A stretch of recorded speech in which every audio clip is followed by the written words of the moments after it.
All you. What is going on, boys and girls, ladies and gentlemen of all ages? This is XP Share Spotlight Episode 2. What's Episode going 2. on? I hope you're all doing great, having a fantastic weekend. Of course, as always, I'm joined by my lovely co host, Bees, aka Flynn, and our What's up? lovely guest, Jason. How's it going, guys? Doing all right? Doing great. Can't wait. Excited for episode 2. Lovely Sunday going on here. Always. Birds are chirping, slowly falling out of the sky because it's so hot in Arizona. I was gonna say it's actually not horrific already today. It is supposed to still be 100 degrees today. But Yikes. it is currently only It's having roll. difficulty loading. It's currently only 90 degrees. Oh, only 90. Only 90. Apparently I'm at 108 over here right now. Yep, I'm not going outside today. No thanks. What about you, Jason? How hot's it in Sweden right now? 17 degrees Celsius, which is That's like, I haven't gotten the translation between Fahrenheit and Celsius, but I think that's probably around 80 degrees, maybe less. Actually, probably closer to 70. That's like, yeah, 70. That's like high 70s, low 80s, yeah. Yeah, and that's insane because it's 9:30. It's 9 o'clock for you. 10 o'clock now. That's true. Yeah, it's man, my brain is already falling apart. 2200 because they also do military time over here. That's 10 p.m. Yeah. Oh, wow. Oh yeah. Oh yeah. So it's so late and hot. I mean, sometimes it's nice though. Like when it's a decent degree when it's nighttime. Like it's not too bad. But when it's scorching at nighttime, you're just like, what am I doing here? Meanwhile, my pool's like been like high 70s, low 80s this entire past 2 weeks. It's nuts. I'm jealous. I'm very jealous. So let's get straight into it. Let's do it. People pretty much know who I am at this point. I hope you do, at least. Like, if you don't, I'd be kind of sad. Flynn, if you want to give a little refresher, since this is technically your second episode. Well, if we want to be real technical, it's my third, but yeah. Real technical. Hi, everybody. You know me. I'm Bees. You can call me Bees or Flynn. My pronouns are he, him. I am a nerd in California of the United States. And I'm a filthy casual when it comes to gaming. I am a LARPer and a board game nerd, and I draw, and I have a lot of animals.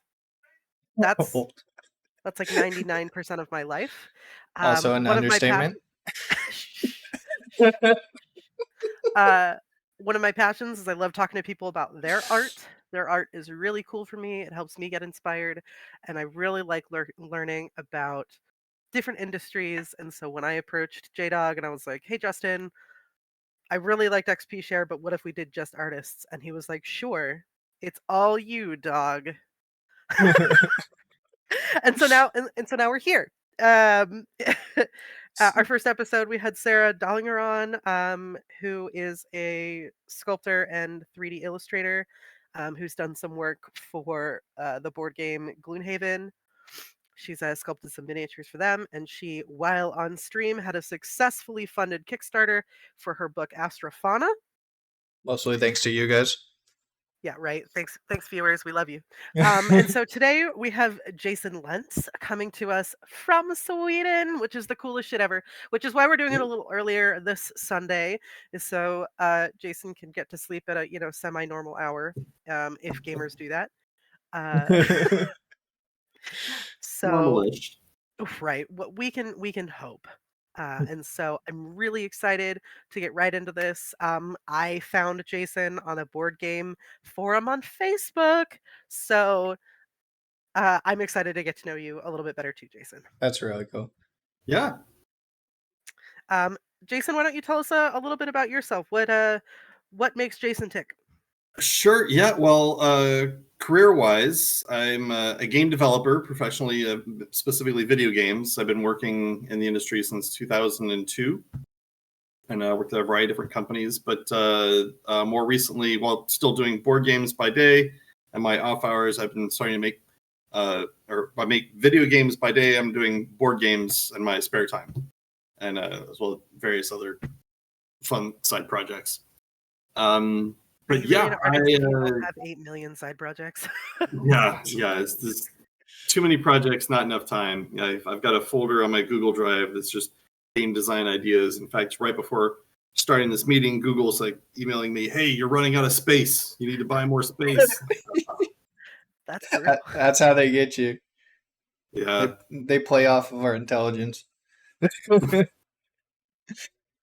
So tell us a little bit about how you got into game design, where you started, what inspired board game creation as well, and Yeah. did you? So were you? Was it a willing? I'm gonna say willing for lack of a better term. Was it a willing move to Sweden, or was it like a corporate move?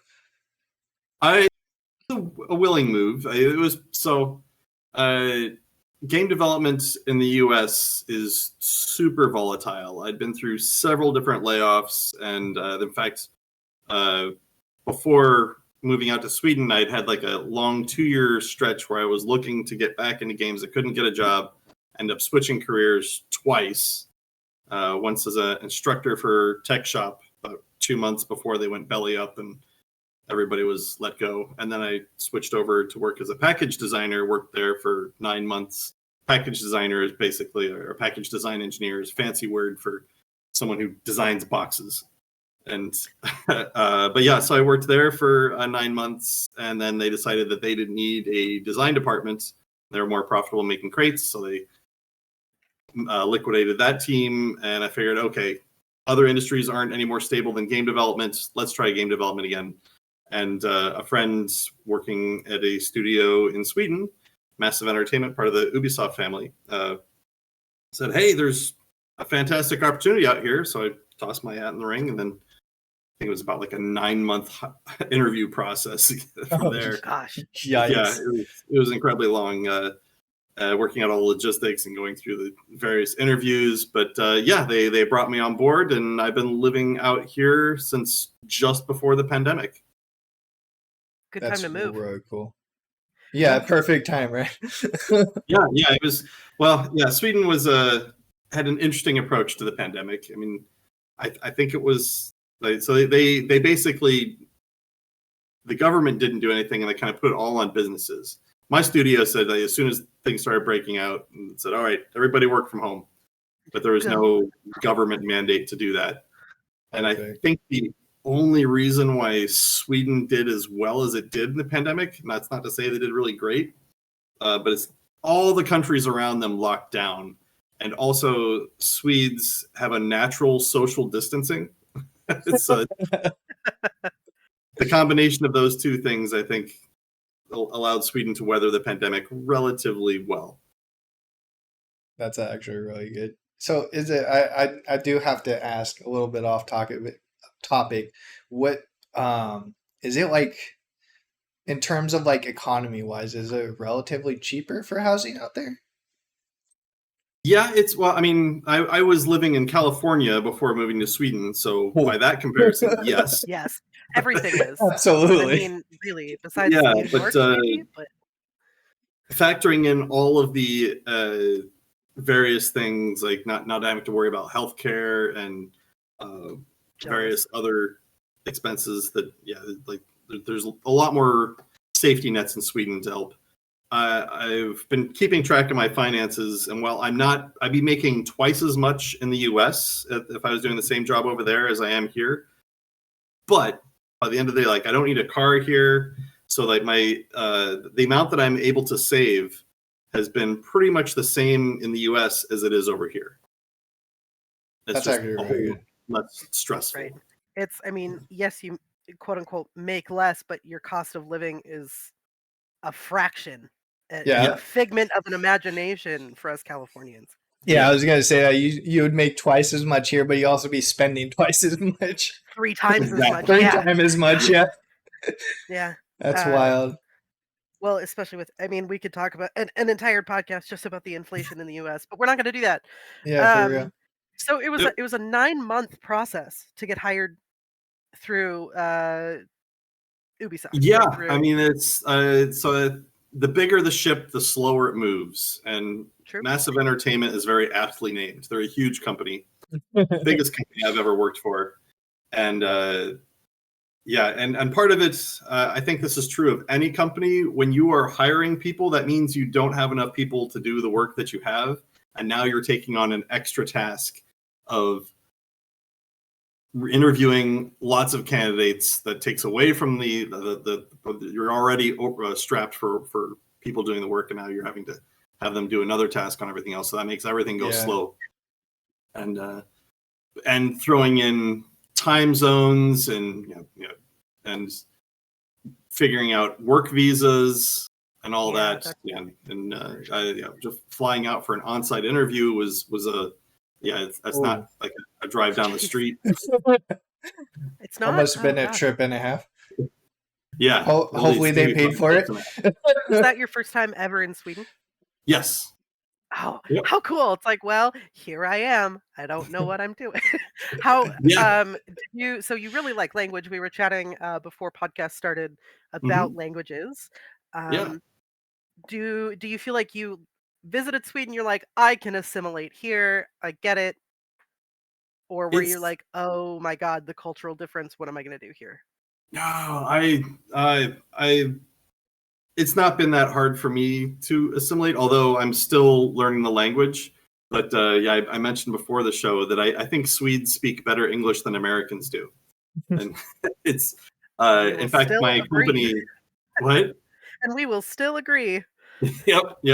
There's a company policy, in fact, that everyone is to speak English in the office because it's an international office, and that's kind of the English is the language of business, and I so like that's I really like that easy trait. for an American to get by in the language stuff. And I do make an effort to try and learn. I mean, did my Duolingo lessons today. I've been doing. I think I'm on like a 1,000, maybe 2,000 day streak Ooh, of Let's learning go. Swedish. Yeah, I should be able to speak more than I can, but I can do basics like ordering food at a restaurant, and I can read somewhat.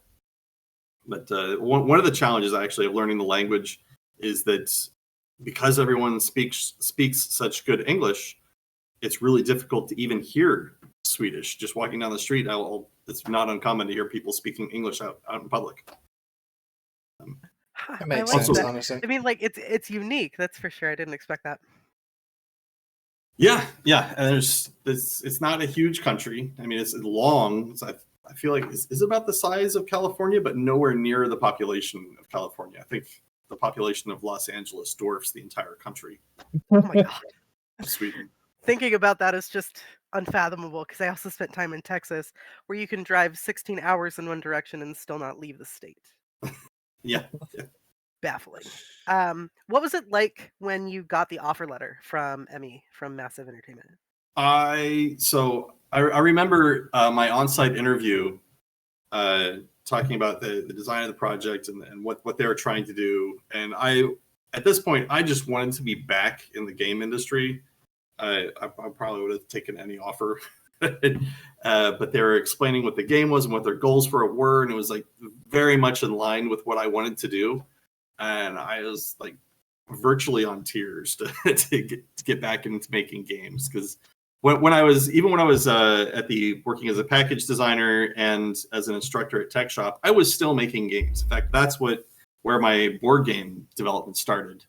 Is in the off hours or when I wasn't teaching classes at Tech Shop, I was working on board game prototypes and like the package design center, they had some really cool tools. This big CAD cutter table that allowed me to make the prototype pieces for the board game I'm working on. I don't think I could have made this prototype without some sort of laser cutter or CAD cutter program.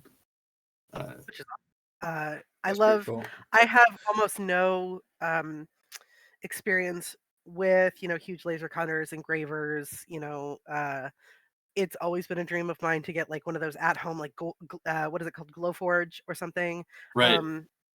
It's always a huge thing, and if I had more time, more money, more accessibility, I would definitely. We have a lot of like the maker spaces out here, which has those things basically for rent. Yeah. Um, That's what Tech Shop was. It was a maker space that you could get a subscription to that and then get to use all the tools in their shop. But yeah, you were asking like what it was like to get that offer letter, and it was fantastic. I was like, great, I'm back in, and it was a really easy decision to move out of the U.S. to Sweden too, because of the political climate was not to my liking at that time. right? And Yeah, right before COVID. Jeez.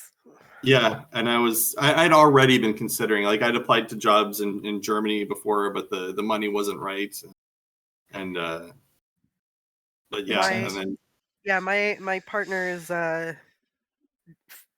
father-ish figure is from Germany, lives in Germany, and every once in a while it crosses our brain like, should we go there?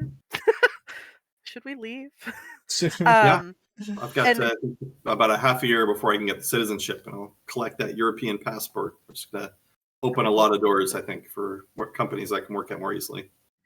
I think so too, That'd be really especially cool. with people not being able to even compete or host in places like the Silicon Valley anymore. It's, I mean, horrendously expensive. The Yeah. the the boom and trying to keep up with everybody else and be the next greatest and latest and greatest, and uh it's turned into only a competition and not how can I produce games. Hmm. And so, I mean, that's a whole other show. Something that I really kind of love about your backstory is um when you said you were, basically a I don't want to say a glorified box maker, but so I have a board game called Shelfie Stacker, Uh-huh. and there is something. Have you ever heard of it? I don't know. No. It was a Kickstarter, so I'm not sure who has and who hasn't. I've seen it in one store though, so I was kind of impressed. Uh, Excellent. but I Congrats. am so in love with. Um, it wasn't my Kickstarter. Sorry, it was a Kickstarter. But Okay. Shelfie Stacker is one of my favorite games, not just because of the game, and it's basically it's organizing board games on a shelf. I mean, seriously, that's what the game is, and it just hits home. Like I know you're smiling, and I know because and they basically not make fun of, but they basically use the Kallax. They call it something else, and you basically stack board games. But the most satisfying part about this game is putting it away. Everything is so organized. It looks so good. That's half the game right there, right? Right? It's like, how can you have this game about organizing board games and not have such an intelligently designed inside? And so I really think that side of board game development and design and prototyping is unbelievably important. There's nothing quite like opening a game, you punch out all of your little discs and you get all that dopamine and then you gotta put it away and it's just like, there's no baggies. You didn't give me anywhere to put this. Holy goodness, it's gonna be everywhere when I open the box next. Yeah. That's kind of a good segue. I do so you do have your own board game that you made called and I'm not even going to try to pronounce it because I'm going to pronounce the last word wrong. So Dawn of Ulos. Ulos, okay, okay. okay, so I would have been okay, so I would have been on point. All right, I was scared of it. I was gonna say Ulos, so thank you. That was me then. So kind of fill us in on how that started, what inspired you for that, and kind of the timeline between you finishing that to getting into Ubisoft. Sure. Yeah. So I had a number of other design attempts before I came up with the idea for Dawn of Ulos, but the original concept was kind of I started took a lot of inspiration from the game Acquire, which I'm not sure if you're familiar with, but it's a game from the 1960s by Sid Sackson.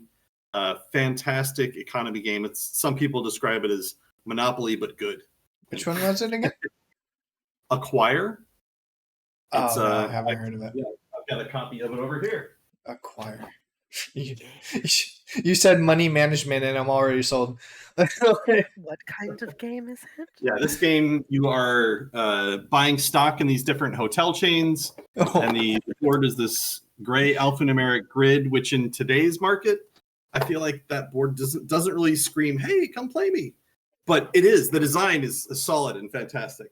I love that game. I don't want to disparage it, but I thought, well, yeah, let me take that and kind of give it a modern twist, and also steal a few other of my favorites. Like there's a little bit of Tigris and Euphrates in Dawn of Ulos, Nice. and I'm familiar with Ethnos. There's a little bit of that in there, and kind of some Dungeons and Dragons thrown in with the theme, or the role player universe. I originally it was designed as just kind of a generic fantasy game, where instead of investing in different hotel chains, you're investing in these different fantasy factions. Like we got orcs, goblins, and dwarves, rat folk. But yeah, so and a big twist that I've thrown in is that each of these stocks, these factions, have an ability that will scale with their value. And so when you can, one big difference I think between the how they play in Dawn of Ulos, you don't really run out of money. You can always use an ability to get more money, and acquire. You can be stuck sometimes in a situation where you just run out of cash and you can't buy any more things until a merger happens that works in your favor.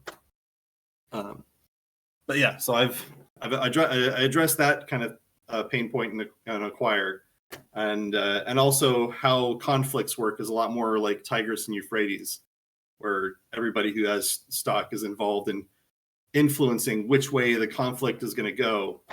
And yeah, because you can invest, or you can take your factions that you've purchased and use them to support one side of the faction or the other, or both. It doesn't matter. You're going to profit either way.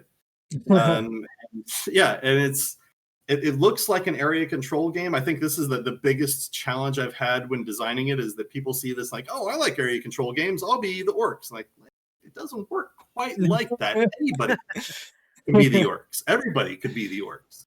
And maybe they're also the rat folk, or maybe some people are the flares. And yeah, and so it's I believe that there are people who are going to play this game and not realize that at its core and it's an investment game, and that's totally fine. I think that's actually kind of a selling point for it. And but yeah, if you play against someone who does know it's an investment game, the investment person is probably going to clean up. But yeah, it's still the like kind of a golden rule of board games, or just regular game development, is if the player can feel like they're making progress, the game is going to feel fun. And so yeah, you got to watch your factions grow, and even when they fall, you're cashing out and making lots of favor is the currency that you're using, because you're playing as gods in the game, and that's favors the currency of the gods. But yeah, so you're always kind of you're building things and having your plans, and it's even when they fall, that's also a kind of progress for you as a god.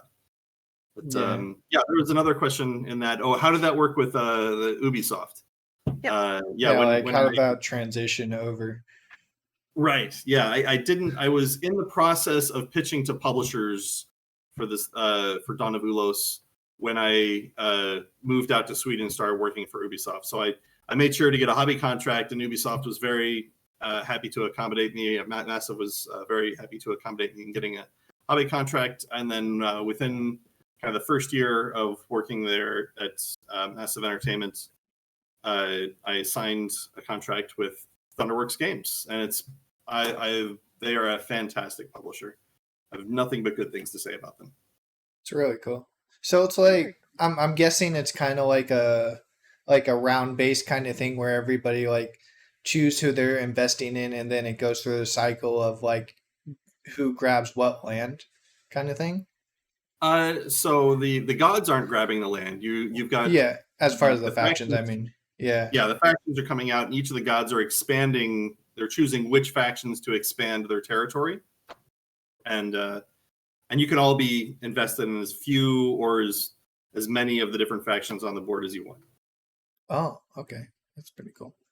So what's I mean, other than the obvious of don't put all your eggs in one basket, what's stopping everybody from financing the orcs and not leaving another faction to just whittle out and die?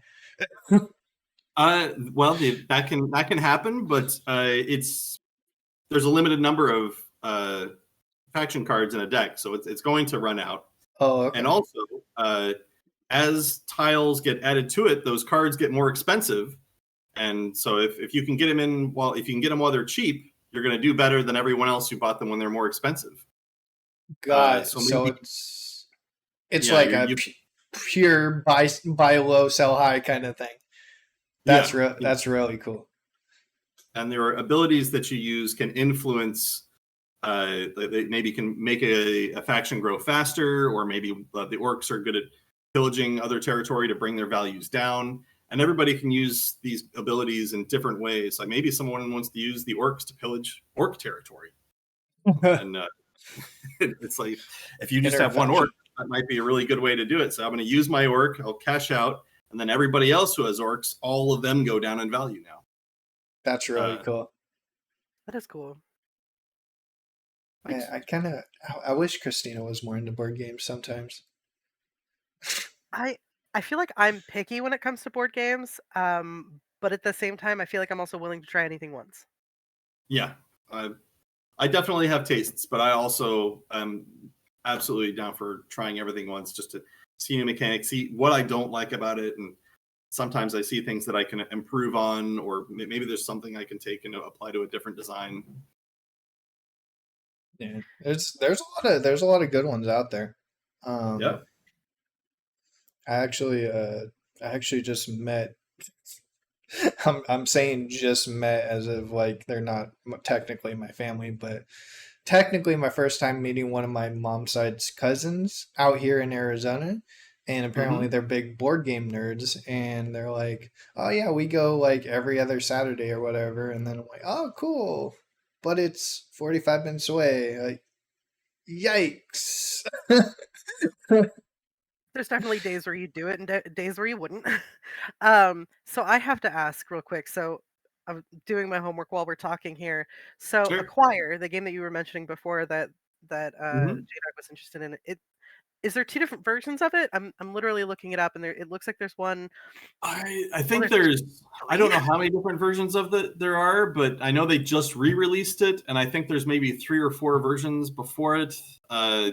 Yeah, my version, all of the tiles are these cheap cardboard chits, but the original game I learned on had a plastic vacuum formed grid with their plastic Yeah, tiles that would I nestle see into that. the buildings that were 3D. Yeah. I remember I didn't realize that there were later versions didn't look like that. And when I got my copy, I opened it up, I'm like, oh. Oh, Yeah, I see The this. stocks in this version are fantastic. I think this version that I have has the best looking stocks. And in my one of my many on my to do projects is to make my own custom version of Acquire. I've gone as far as 3D printing the buildings that I'm going to have, and then I think I want to laser cut on wood or maybe plexiglass a larger board. Yeah, it does look like, so there was one from like 1962, Mm-hmm. that looks pretty put together. Yeah. There's one, it says Wizards of the Coast, and I'm like, what are you doing here? Yep. Wizards of the Coast, and then another one, it looks like the reprint was Renegade Game Studios, and that one looks Yeah. like the little chits are vacuum formed. It's got like the 3D, so it looks cool. And then I posted the board game geek link. Goodness, for Dawn of Ulos. I'm sorry, Ulos. Ulos. Dawn of Ulos. Um, in the Twitch chat for anybody who else wants to read along. But it has great reviews too, so it's not just us. um, it's cool to see your name on it too, and that's like Yeah. it's a little starstruck. But the art looks amazing. This is definitely going to be on my pickup list, so I'm excited like to see it and see more of it, talk to you about it, talk to you about your feeling about it when you were developing it. Um, it's just cool. I just got a little bit of starstruck moment. So sorry that I went so quiet. I'm like, oh my gosh. um, Yeah, when okay, the artists are fantastic, and I love that Thunderworks really uh, they went all out on making sure all the components they've got these the 3D printed, or like it's not 3D. I don't know how what the final manufacturing process was, but the 3D models for the camps look gorgeous. they Uh, are. This is yeah, incredible. This is really cool. I don't know if they're vacuum form or what, but these are really, really well done. Yeah. Um, Wow. I will also share that in chat. Woo. Uh, so how did you come up with the idea? I mean, besides kind of taking the inspiration from Acquire and a couple of other games that you had mentioned, um, what what was the thing that made you like kind of jump on it? And you're like, all right, I'm going to do this. I'm going to create this board game. And what do you feel was one of the easiest parts of prototyping the game, and what was one of the hardest parts? the easiest part I think was coming up with the board tiles. I have this kind of, I think it's clever, a way of this tessellating shape. Let's see if I pull. I've got my. Oh yeah, so there's a printout of one of my prototype. I'm working on an expansion for it, but yeah, this shape is an interlocking shape that you have 6 of these that you put together the board. And how when you're playing the game, you're looking for the terrain types, and each terrain you have tile is 2 hexes. So like right here, if you have a forest and desert, you can put that over here. Or maybe if you have a desert and fields, you can put that there. So coming up with that kind of getting that tile placement, I think that aspect of the game shines a little bit better in Dawn of Ulos than it does in Acquire. There's Oh still yeah, a I little see bit. that. Yeah, with Acquire, you've got that. There's one tile goes in one space, and while you have 7 tiles, you're still pretty restricted of what you can do. So I wanted to kind of widen the decision space there and give you a little bit more freedom of how you went to expand your territories, and that came together pretty quickly.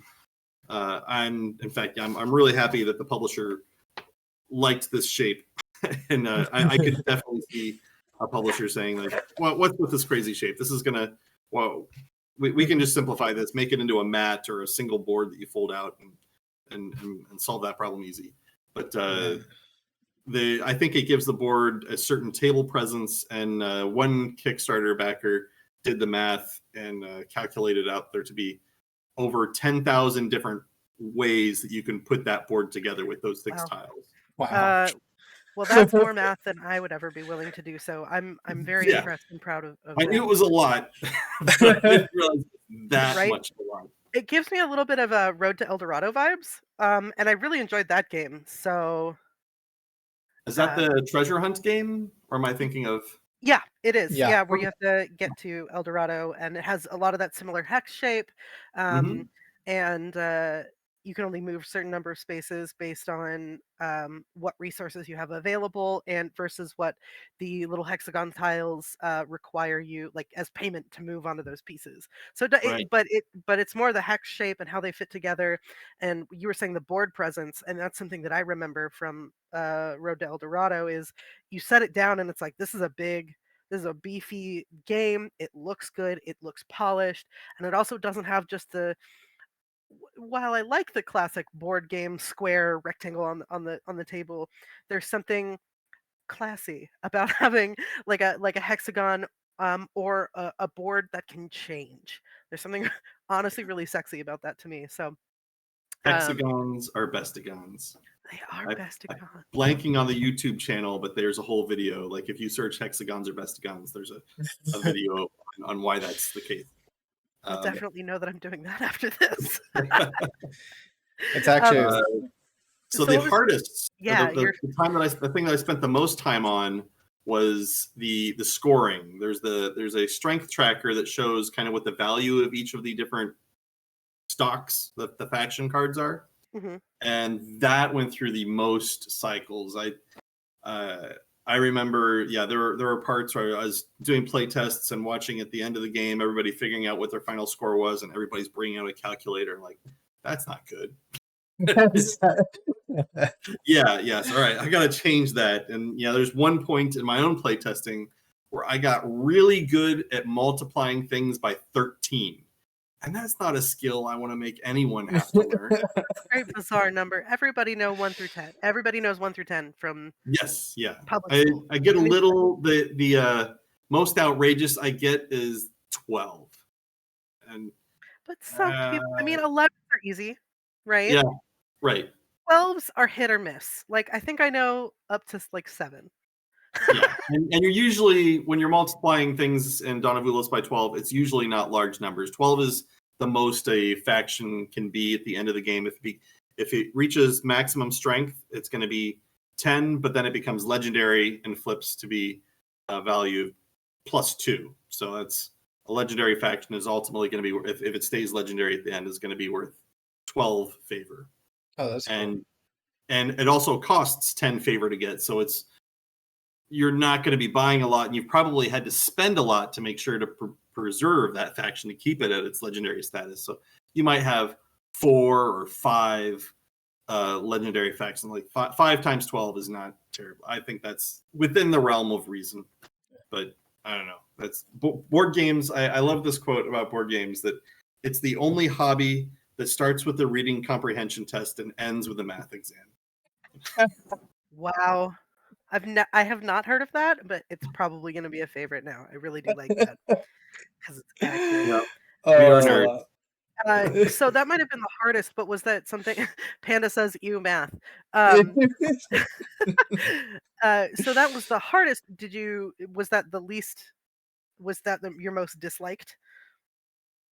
I don't Because it know that needed there so many was any revisions. part of the game design process that I disliked. Okay. Honestly, I enjoyed making the pieces. I enjoyed updating, like even the cuts that I made. Like, okay, these cuts are making it better. The first versions of all of the factions I had in a deck, it used to be that different cards, and like, so you've got the faction of the tree people, and they had different ones of their cards had totally different abilities.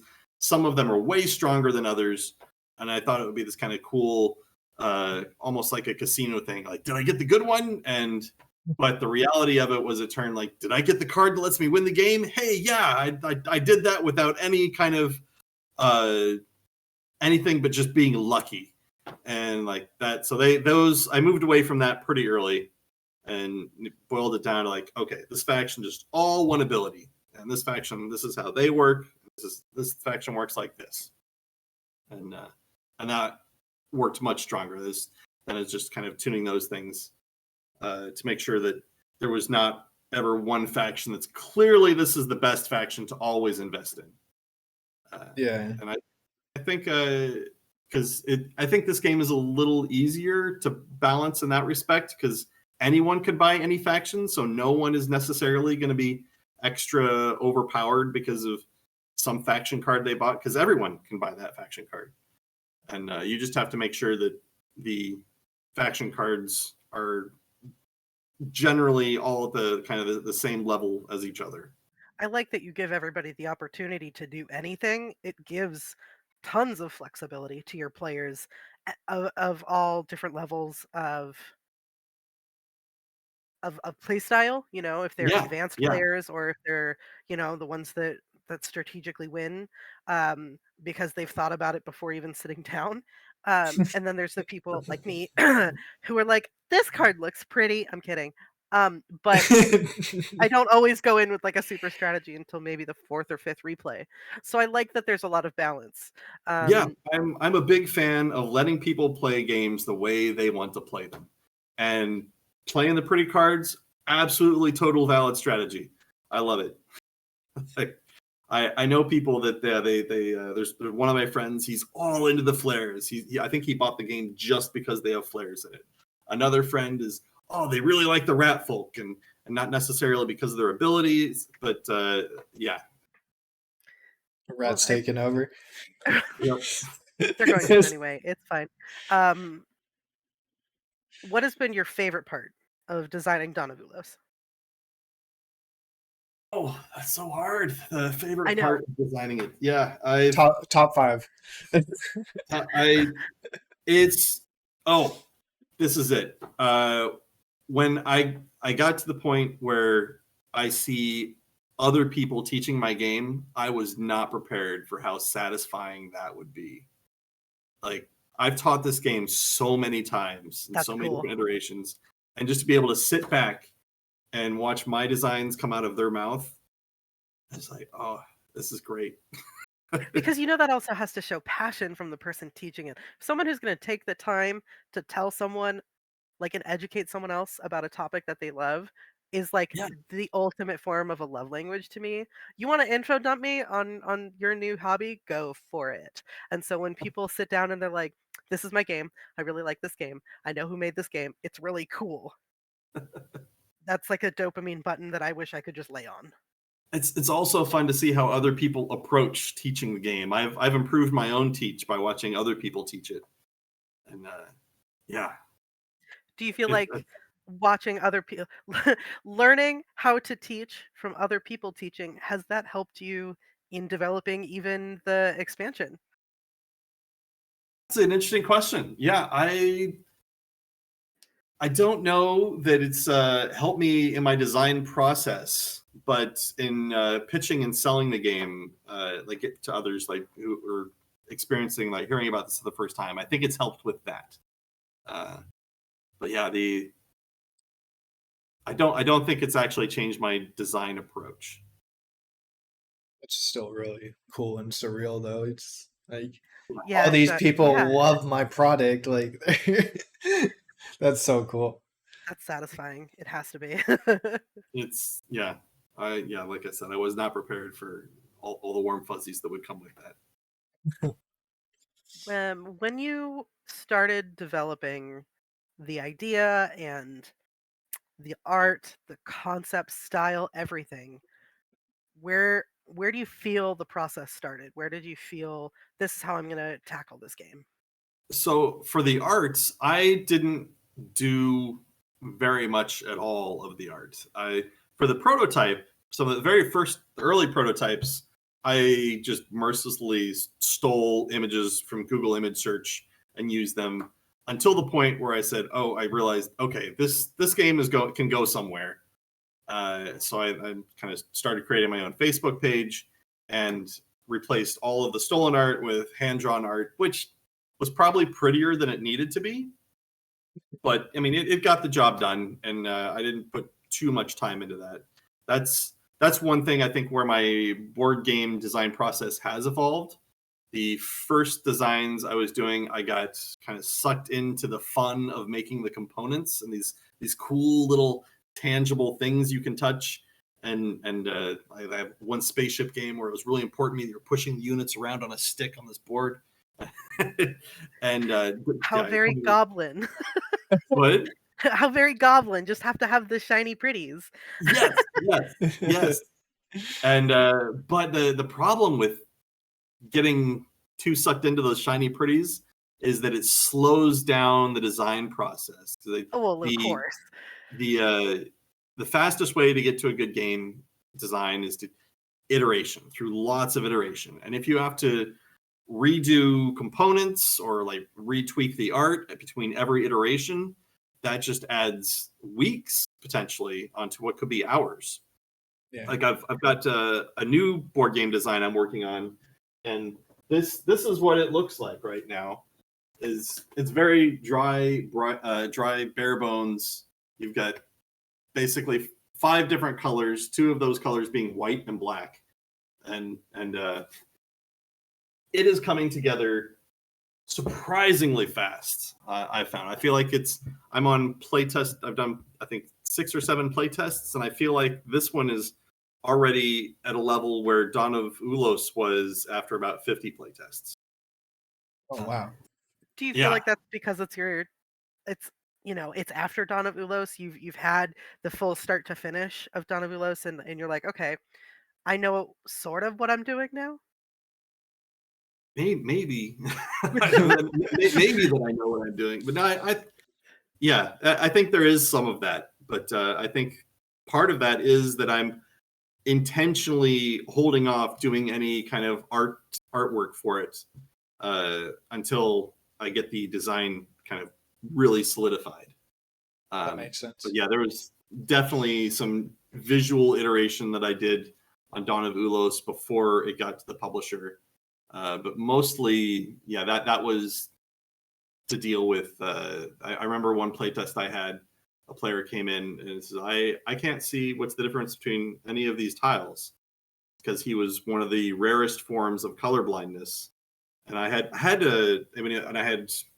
just kind of flat colors for all the different hexes, and I could see them fine. But yeah, I basically had to show him what all of his legal moves were for every turn. And the very next playtest I did, I added textures to that, so you could, even without the colors, you could still see what that stuff was. But so That's a really That's cool really that cool adaptation.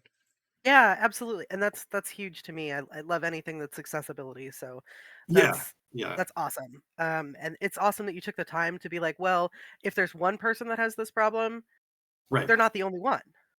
yeah. Yeah. There's got to be at least two. Um, Yeah. so I know we kind of hopped off my question real fast, which was, Oh, what is maybe one or two of your favorite things about designing Ulos? that it's kind of like sorcery. I'm just coming up with rules, writing things down, and put it in front of people, and it turns into fun. You're a fun Yeah, sorcerer. yeah. It's like, yeah, this kind of the wizardry of like putting words on a page. People read it, and then they do things, and they enjoy it, and they, yeah. If I kind of think about that too long, it's like, how does that even work? How does that happen? Why? Why? But yeah, I think that's my favorite parts about the game design. I love it. So I love it. That must be such like I mean, it must be such a magical feeling. So I'm here for it. literally. So what's this? If you don't mind us asking, what's this new one going to be about? What direction Sure. is it heading? I feel like my pitch for it now is like the Hudsucker Proxy. I don't know if you've seen that movie. Uh-uh. It's like all about conveyor belts. It's like just like all about the circle or just for kids.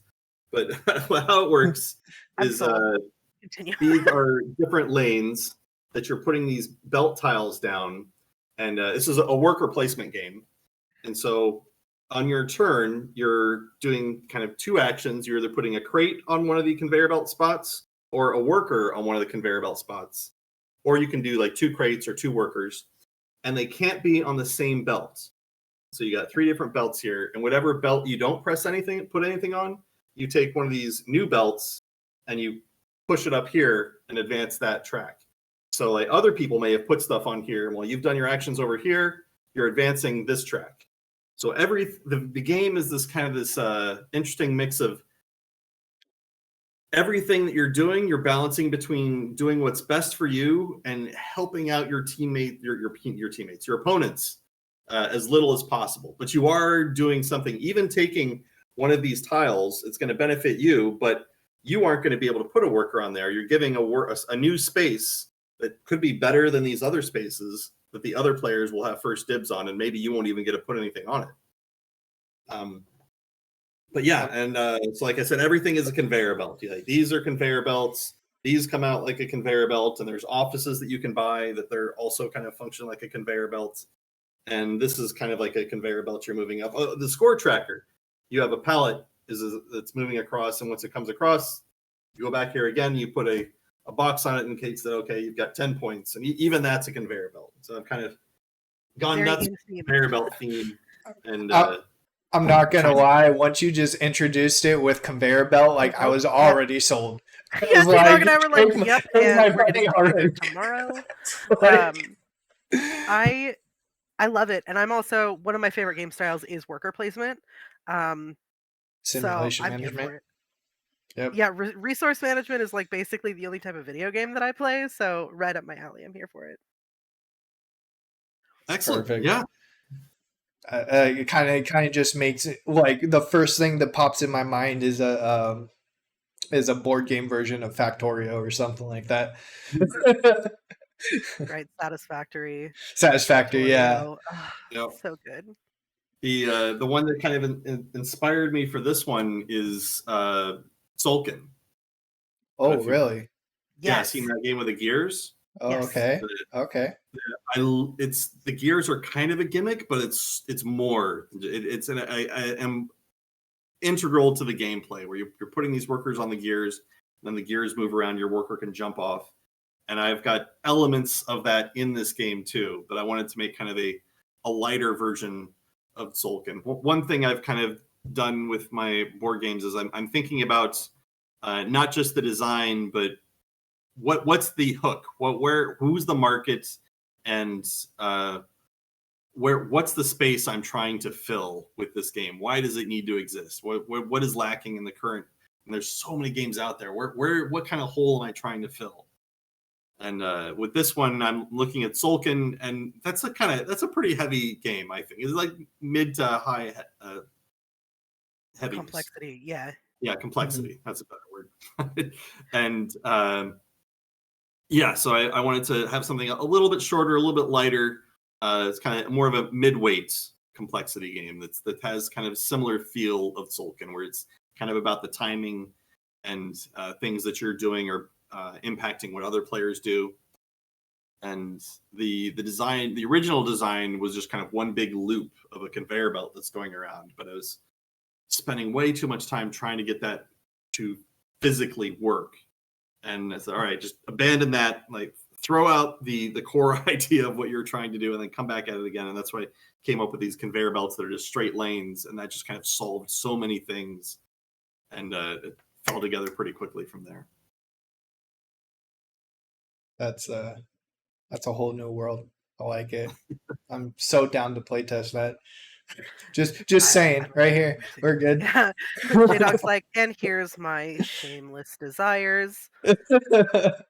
No, but I like it, and I like that you really did. You were like, "I can create anything, but what are people interested in playing?" And I think that speaks a lot for your Mhm. understanding of gaming as a market and as an entertainment industry, which is something I know that this podcast is fun and playful and goofy, but a lot of what we focus on, at least also in JDog's other part of XP Share, is talking about more of the industry side of things almost, and talking about individual gaming and um, how the casual player or the pro player or the coach fits into all of it. And so it's help me out here, J Dog. It's It, it's a business. I yeah, it's mean, a business, and so yeah, your understanding of that is really cool to hear too. And so I'm really pleased to hear that come up in conversation.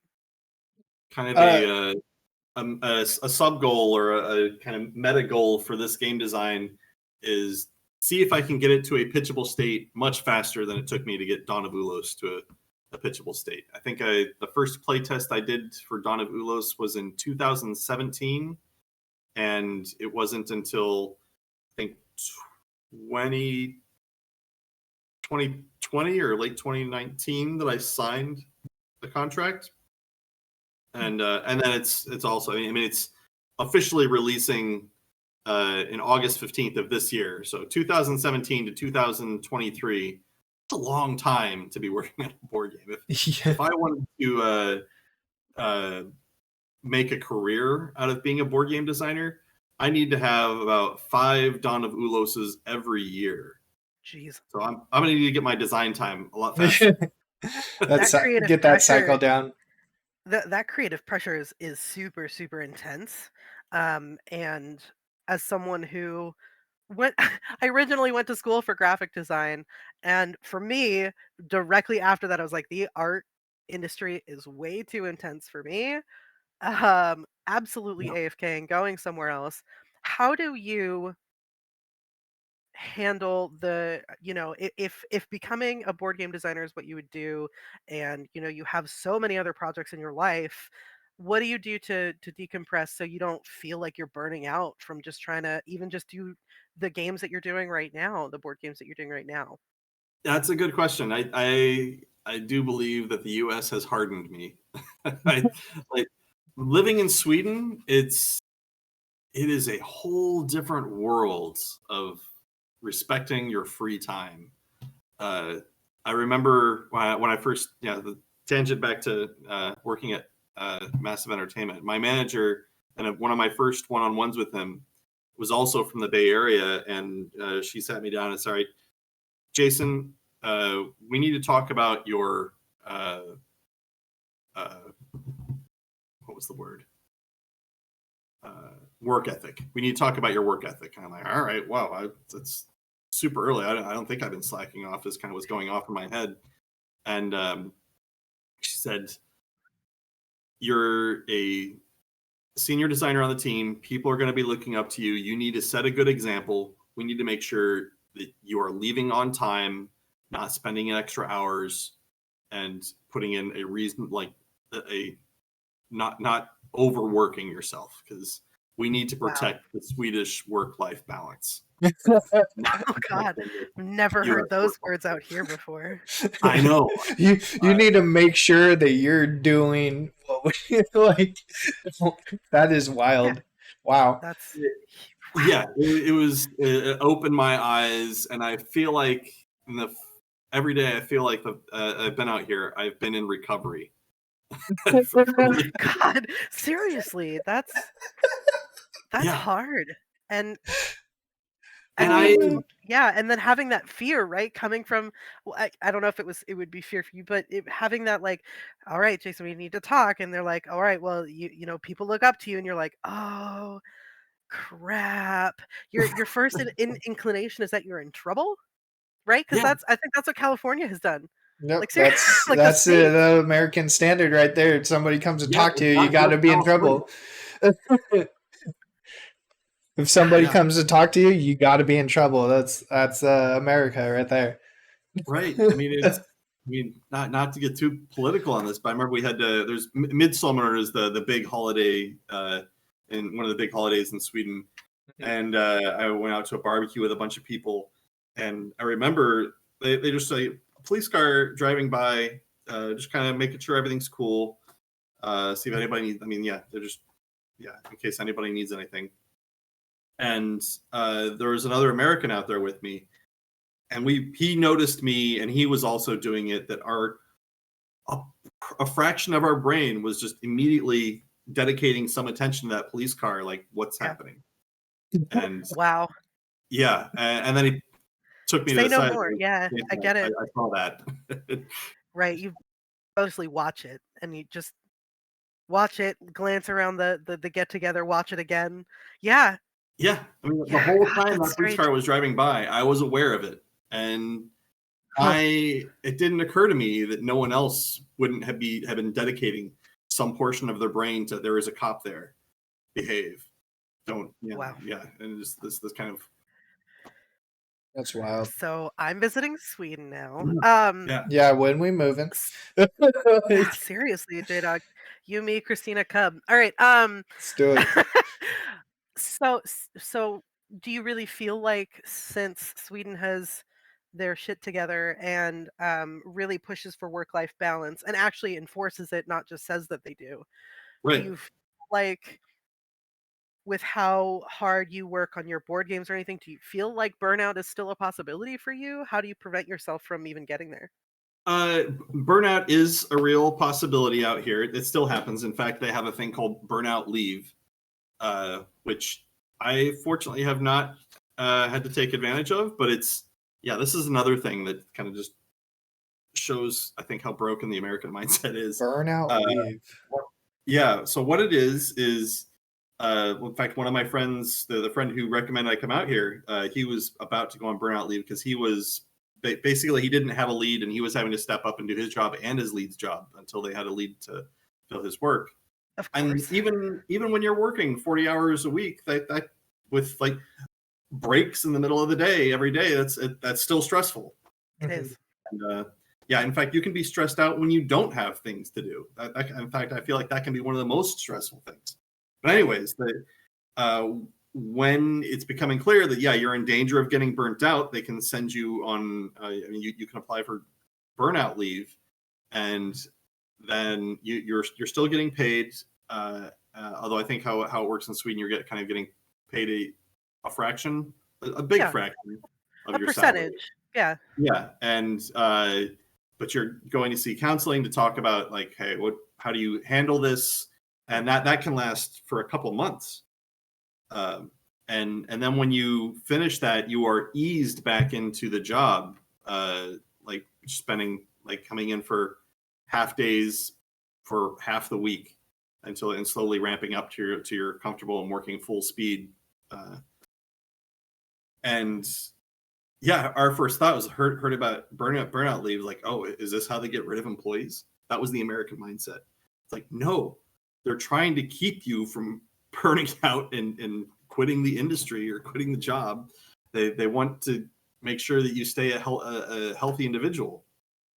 And also, and it's weird because it could be a similar mindset, but they don't, right? It's we need to have you healthy so you can work, but we actually want you healthy. We're not just saying that.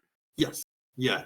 I mean, there'll be some cynics that may say that, I mean, whatever the actual reason is, there is an effort to make sure you're absolutely maintaining some level of health. And there's a lot of the attitude within the studio is like, yes, don't, like, nobody comes in and works on the weekend. I remember there was a worker, she was on vacation or something, and I messaged her a few days before she was coming back to let her know that, hey, we're doing a team building event this day. We're trying to get her input on what she wanted to do. And I got talking to say, hey, that's work stuff. Don't bother her. She's on vacation. Like, wow. If only. Meanwhile, we still have places out here that force you to use PTO as sick time. Like, that was wild. That's almost standard. There's no limit to. I don't think there's any limit to the amount of sick time that you can take. Yeah, we're moving to Sweden. Okay. Done. So you mentioned that you hadn't had to use that, which I applaud you for being able to keep that balance too, because that's not easy. But I sometimes wonder how I don't burn out, but I feel like the transition from America to Sweden has made it easier for me to, like, I'm still kind of broken. Like, what I have my day job, so what do I do for fun? I make board games. It's basically, here's another job I've given myself. But it's passion driven. I set my own hours, and it fuels me. It's like it can wait for you. Yeah, it can wait for me, and I liken my kind of creative drive to like hugs. You don't have a set amount of them. You can give them away. You get one back. It's kind of the same thing with designing stuff. Like I get as much out of it as I put into it. And if I couldn't create, that would burn me out more. I feel that in the bottom of my soul. Do you feel at all that I know we're wrapping up here. We're right at the end of our hour here. I said here twice. Do you feel like, are we besides from massive entertainment and not burning out from that, and making sure that you're not obviously overworking yourself with your board games, do you have any other hobbies? So I haven't delved into this hobby too much recently because board games have kind of consumed a big chunk. My board game development has consumed a big chunk of my time, but I've had a side business as an international arms dealer.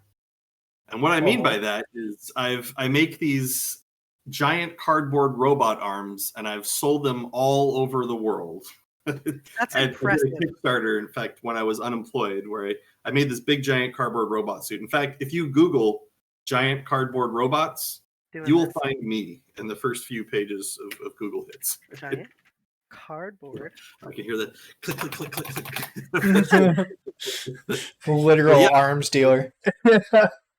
Yeah. So, and I've ended up selling the arms. I've sold them to France and and all over the U.S. and China, and Australia. It's technically making me an international arms dealer. But That's This really is cool. fantastic. Where did that idea stem from? that came from my days in university studying architecture. Actually, the inspiration for that was a Jim Henson movie, Labyrinth. Oh, Yay! very nice. There's the big rock caller, Ludo, I think is his name. Or Yeah. Ludo? Yeah. Anyways, I figured if I could build an armature and then I could make it into whatever I want. I could make it into a big furry rock collar or whatever. So I came up with this plan on paper of how I would build this suit, and being kind of a broke college student, like the primary material I could build it out of was cardboard. And I duct taped some art stools to my feet, my shoes, and then I built the cardboard armature around that, and a little torso and arms, and and there was, of course, some iteration there. I discovered that if I did not have a notch in the stomach part of it, when I tried to sit down, I just Oh no. so I quickly, okay, that was the first change, and made a little notch there, and I made that suit and made some changes to it every year in college, from my sophomore year to junior, senior, and then my super senior. There's a 5-year program for architecture, was what I studied. And I even went to graduate school there. So it was 2 more years of iteration on that suit. And every year I kind of tweaked it, made it a little bit better. Or made it like, I think the second year I gave it a kind of color scheme instead of just the basic cardboard. Third year I covered it in this crinkled paper that made it look like a giant rock golem, except for I didn't have, it was just my head on top. and for my graduation, for my graduate program, I painted it all black and wore my cap and gown over it, and went to accept my diploma, walking about, I was about, I think, 8 feet tall, going to get my diploma. That's intimidating. That's Yeah, awesome. I did not warn the co-directors of my graduate no. program that I was doing this. Did they give you like a "what the heck are you doing" look? Well, they knew me, so they Oh, okay. weren't that surprised. They weren't surprised. They were mentally prepared for you to pull something. Yep. Hey, that's a good thing. That's a good problem to have, honestly. Yeah, so I did several different iterations while in university, and then I went and got a real job and kind of put that away. And then I said one year I'd bring it back, and this time the internet was a little bit more developed, and they I think some websites, a few different websites, took pictures. They took some pictures that other people had posted, and did some pieces on it. And one of my other friends from university says, "Jason, let's capitalize on this and take that 15 minutes of fame and turn it into a small Etsy business." And that's where you can, if you go to giantcardboardrobots.com, it'll link you to my Etsy page, where you can. I have a few left of the kid size arms left. I thought that originally I made adult size arms, and then I figured, oh yeah, kids are gonna love this. And yeah, I did sell a bunch of those, but still, it's the adult size arms that sold out fastest, because it turns out that, yeah, adults have money. We have adult money, and that's the problem. Yep. I do. But yeah, my arms were there to help them with that problem of having too much money. Perfect. Well, and I hope that someday that becomes, something that you, if you feel like it, if you want to, that you delve back into, you romp around and build Cardboard Mech Suit 2.0. Yeah, I think that there's a good chance that the giant cardboard robot will come back at some point. I still have the suit. It folds down into a rather large box, but it. Are you telling me it's a transformer? What? Are you telling me it's a transformer? Yes, it transforms into a box. Hey, it's a box in a box made out of inside a. Oh God, this is the conundrum with Lego and gingerbread. Oh Are the my people made of house, or the house made of people? The world may never know. Well, may never know. We are coming to the end. Of course, I told you I'd go past my hour. I always do. But we are coming to the end here. Jason, this has been amazing. I'm super excited to put your board games on my wish list, and hopefully keep in touch because Yeah, this would be really cool to follow up on. I feel like there's going to be like our first year of episodes, and then year two, season two is everybody coming back and being like, all right, so how'd these sure. projects go? Yeah, that would be awesome. Actually, I think we should do um, that. so I'm excited. We, everybody on our stream already knows Justin and I's socials and all of our fun random stuff that we do, but I definitely want to give you time to please shout out anything that you would like to promote or tell people your call to action, Or just say hi, mom. or I or was, say I hi was mom. prepared for that, but yeah, I've got on Twitter and Instagram. Twitter, I'm at Cardboard Robots. Instagram is at Giant Cardboard Robots. That's just been kind of my brand. I don't know if I'm going to turn that into a a board game company at some point. Who knows? If you want to check out the latest and greatest with Dawn of Ulos, you can visit Thunderworks Games. That's their Facebook page. And I will also be at Gen Con. Yeah, that'll be my call to action. Swing by the Thunderworks booth, which I shamefully do not know what their booth number is. But I will be out there every day at 10 a.m. and 4 p.m. Demoing Dawn of Ulos. Very, very cool. And actually, our other interviewee who we had on last month, Sarah Dollinger, will also be there at Gen Con with her new book, Astrofauna. So you guys can high five and be like, we did the thing together. Uh, We did the it's thing. it's been a goal of mine to go out to Gen Con maybe next year. Oop, I just smacked my mic. Maybe next year, but I'm so excited. I'm glad. Are you excited to go to Gen Con? I am. Yeah, this is, I think, my second time going to Gen Con. Even though I grew up in Indiana, I didn't make it out to Gen Con until after I left. Well, I hope the second time is even more magical than the first, and I hope everybody shows up and gives you a high five, be like, "Hi, we heard you on Yeah. XP Share." Um, I'm super excited to put Dawn of Ulos on my shelf. And did your cardboard, your conveyor belt game have a working title? Or No, I yeah, that's it's okay. so early it doesn't have a name. I was calling it Factory Floor, but then a year ago someone came up with that name. So I think I need to just come up with something even better. I've only come up with it since then. Well, the challenge is there. I look forward to that game too because resource management and people management forever. Um, I think that's it for us. My name is Bees. Stick around. If you have any questions or anything, you can always send them in chat. I have posted Jason's socials in chat as well.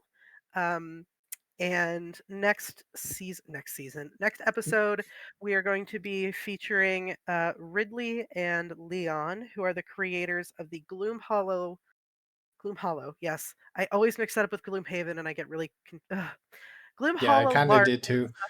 right? And Gloom Hollow LARP in Southern California, they are the writers and creators. This past weekend was their season one finale, so I will be excited to hear how that goes. And that again, it will be next month. Look forward to hearing more about Jason's projects in the future, and everybody go put the game on their shelf right now. Go put it in your go put it in your basket. That's my call to action. Play the games with me. Yeah, we will for sure be in touch. Hopefully maybe a little sooner than a year, but definitely, yeah. Another season of just kind of catching up on everybody's projects seems like a really good concept that we should hit on. XP Share is going to be unfortunately skipped next week. Juice and myself are going to be out of town. Kyle's recovering from vacation. But we will be back on the 13th of August with fully custom Charlotte again with our continuation series on her online gaming community PhD thesis kind of development. So definitely excited to finish that conversation. Definitely excited for the next spotlight. Ready to get Jason back when he's good. Hopefully, talk a little more about Avatar. Nudge, nudge. Wait, Avatar, what?